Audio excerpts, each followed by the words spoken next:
Knox lifted the rock to kill the wounded alien, then saw its eyes. Desperate, not hateful. Instead, he gave it water. Hours later, that enemy called him Blood Brother. But what happened next will shock even those who thought they'd seen everything. But first, let's go back to the beginning. The air was thick with the stink of scorched metal, blood, and something chemical Knox couldn't name. The sun hovered low behind the shattered ridge, casting long, disjointed shadows across the battlefield like broken fingers clawing at the dirt. San Rafael Outpost, once a gleaming symbol of humanity's reach beyond Earth, now lay in craters and slag, its bunkers torn open like gutted prey. The wind moaned through the wreckage, and every gust carried dust laced with ash. Knox's breath came shallow, every inhale scraping raw against fractured ribs. His face was blackened with soot and dried blood.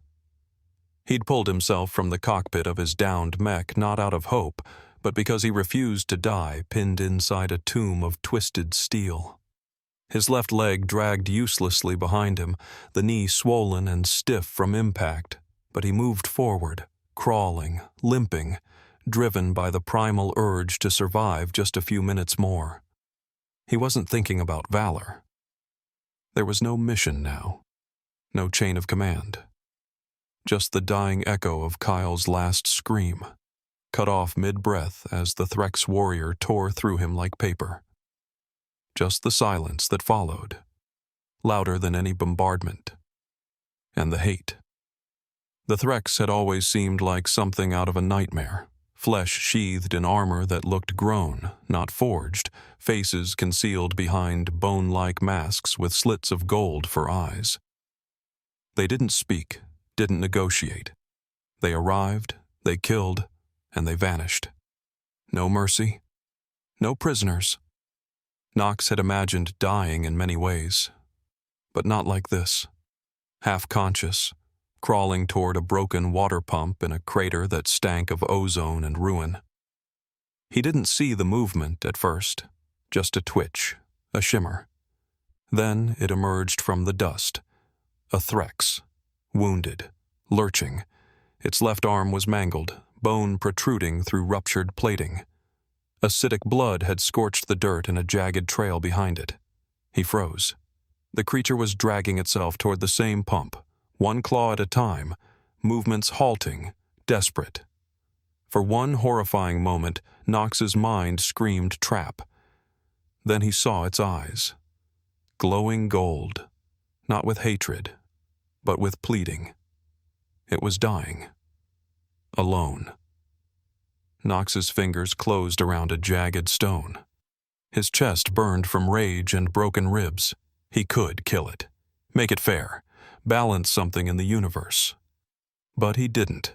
He let the rock fall, bent down, unscrewed the cracked nozzle on the pump with trembling fingers.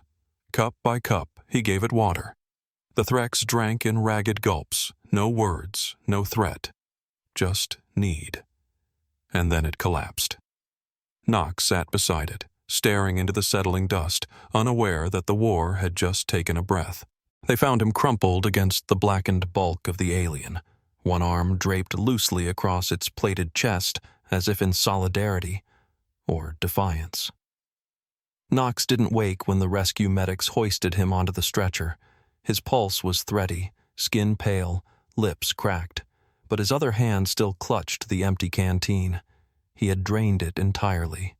For the enemy, command was furious. On board the Ajax Redemption, the orbiting field hospital, military doctors stabilized Knox under protest. He was technically a war criminal now, violating articles of conduct in a live combat zone. Aiding a hostile biological entity during an active conflict was as close to treason as one could get without opening fire on your own. But bureaucracy moved slower than blood, and Knox had made it back alive. Barely. The alien survived too. And that no one expected. The medbay, sterile and humming with tense silence, erupted in alarms when the Threx woke. For 15 minutes it thrashed, snapping synth restraints, breaking a table in half with its still healing limbs. When the crew raised weapons, the creature stopped, eyes locking onto a junior officer's badge. It lifted one clawed hand, pointed at the English letters engraved into the chest plate. "Knox," it growled. It said his name, and then it refused to speak to anyone else. What followed was an unraveling of assumptions, a diplomatic storm in orbit. The Pentagon dispatched high-security emissaries, linguists, behavioral analysts, wartime psychologists. Satellites were rerouted to monitor transmissions. No one knew what Varun of Ashbone would say, only that, whatever it was, it would be the first direct Threx-human dialogue ever recorded. In a sealed room bathed in clean white light, Varun sat chained at 4 points, not because he was aggressive, but because he demanded it. "Until our word is weighed, I am your captive," he declared through a newly calibrated translator array, its voice flat and robotic as it relayed meaning across languages with no shared ancestry. When Knox was brought in, dazed and stiff in his bandages, Varun bowed. "This human gave me water," the alien said, slowly, precisely, as if etching the words into memory. "He saw my shame. He answered it with honor." The humans behind the mirrored observation panel went still. Their pens froze mid-scratch. Their laptops blinked with waiting cursors. "He is no longer enemy," Varun continued. "He is Karmetal, blood brother." It rippled across space like a crack in the dam. At first, Earth's military dismissed it. Rhetorical bait. Psychological warfare. A maneuver. But then came the transmissions. One by one, Threx clans, rogue, distant, fragmented, sent back a single glyph in reply. A sacred mark, rarely used, always respected. Recognition of kinship. Daniel Knox, corporal and mechanic, had been named in the oral codes of a civilization humans barely understood. He wasn't just a soldier anymore. He was a symbol.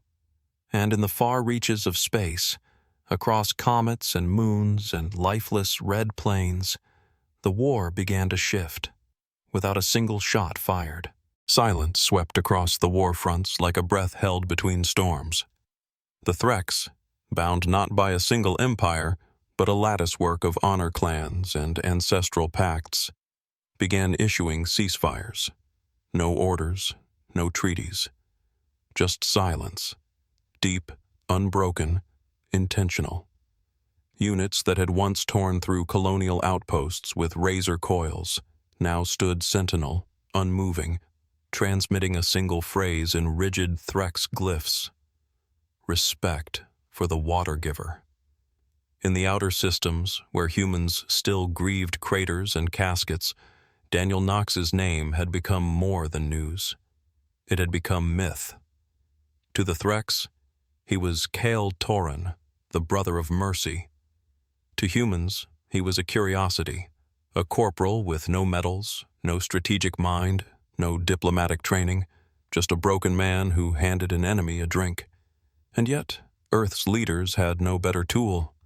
So they sent him out, clad in a sealed, formal envoy suit, jaw clenched, heart heavy, to stand between centuries of blood and a possibility so fragile it flickered like plasma against cold glass.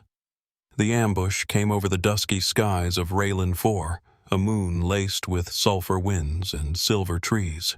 Their shuttle had just broken atmosphere when the cloaked drones began jamming their comms. Missiles screamed from nowhere. Shields flared and died. Inside, Knox was flung against a bulkhead. Varun reacted faster. Always faster. With a growl that shook the walls, he threw himself over Knox just as the boarding breach cracked open and gunfire spilled through. Iron Truth wore no flags, no insignia, just matte black armor and rage. Their leader, helmetless, stared at Knox as if at a rotting carcass. "You sold us out to the bugs," the man spat. "The only good Threx is one I've gutted myself." Then he fired. Varun's body shuddered with impact, heat rounds punching into his torso. He made no sound, only shoved Nox into a lower hatch, sealing it behind them with the last flick of a blood-slick claw. The escape tunnel stank of rust and sulfur. Nox's lungs burned. He half-dragged, half-carried the alien through toxic muck and crystalline thorn grass, following half-buried beacons to the extraction coordinates. He didn't know what burned more, his wounds or his fury. They collapsed under a jagged cliffside where the flare buoy blinked weakly, signaling the Threx craft above. Nox held Varun's hand, scaled, trembling, powerful even in death's shadow. "Why?" he asked through clenched teeth, voice shaking. Varun coughed blood.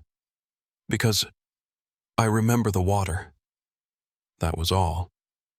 When the rescue ship descended in a torrent of wind and ash, Nox stood, fists bloodied, face streaked with grief and resolve.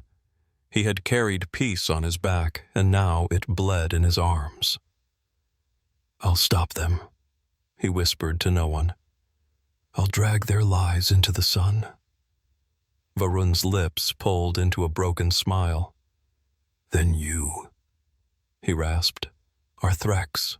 The call went out like a pulse through the stars, clan to clan, bloodline to bloodline.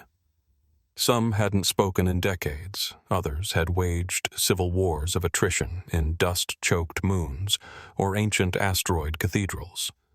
Yet none refused the summons, not after what had been done to Varun of Ashbone. A Karzul, the Blood Council, had not been held in over 7 generations. The last time, it ended with the fracturing of the Threx diaspora and a century-long schism. But this time was different.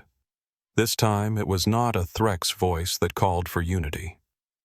It was the silence left by a human's act of mercy.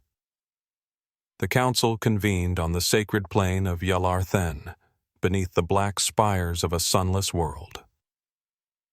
10,000 clan sigils fluttered in the magnetic winds, stitched from scale hide and burned bone, each one a testament to legacy and conquest.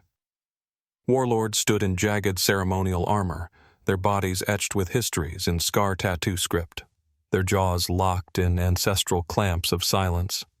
And in the center stood Daniel Nox. The human envoy wore no insignia.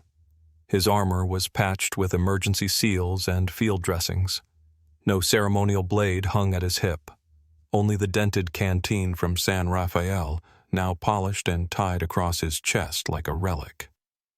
He was alien here, a walking contradiction. But none of them spoke, not until he did. Nox took no script to the altar, only memory. In halting Threx, every syllable carved with intent, he repeated the words Varun had whispered to him over fireless nights and bruised dawns. "Blood is not strength, mercy is." The warlords shifted, not from anger, but from recognition. The oldest among them, their faces hidden beneath moss-woven helms, tilted their heads in ancestral respect. When the vote was called, none raised dissent. Nox was named Tasha Metal, blood brother of 1,000 clans. It was not just a title. It was a rewriting of the Threx oral code, a new chain in the Great Remembrance. By their law, he was now eligible to stand in succession for the Ash Throne, should the War Council dissolve and sovereignty reemerge. On Earth, the news ruptured the feeds.